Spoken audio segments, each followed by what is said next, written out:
आपला फोन दिल्लीतून टॅपिंग केला जात असल्याचा एकनाथ शिंदेंना संशय असल्याचा खळबळजनक दावा संजय राऊतांनी केलाय। शिंदेंच्याच आमदाराने ही माहिती दिल्याचाही दावा राऊतांनी केलाय। मुख्यमंत्री केलं नसल्याच्या धक्क्यातून शिंदे सावरलेले नाहीयेत, त्यामुळे ते आपल्याच आमदारांवर चिडचिड करतात। मुख्यमंत्रीपद मिळाले नाही म्हणून ते मनाने कोलमडलेत असाही दावा संजय राऊतांनी केलाय।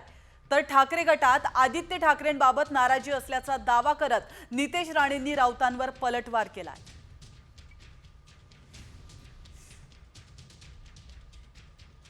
एकनाथ शिंदेचा जर आपण चेहरा पाहिला असेल, ज्याला तुम्ही बॉडी लँग्वेज म्हणता, त्यांचा वावर म्हणतो, तो पाहिल्यावर तुम्हाला कळेल की ते अजूनही शून्यात आहेत किंवा गुंगीत आहेत।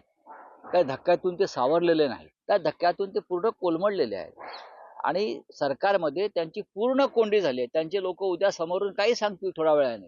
जो फोकस, जो झोत त्यांच्यावर होता मुख्यमंत्री म्हणून, तो गेला।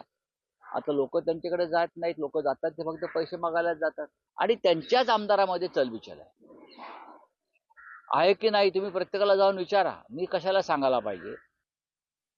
संजय राजाराम राऊतनी पहिली स्वतःची लंगोट सांभाळावी, कारण का ती नाडी सुटत चाललेली आहे।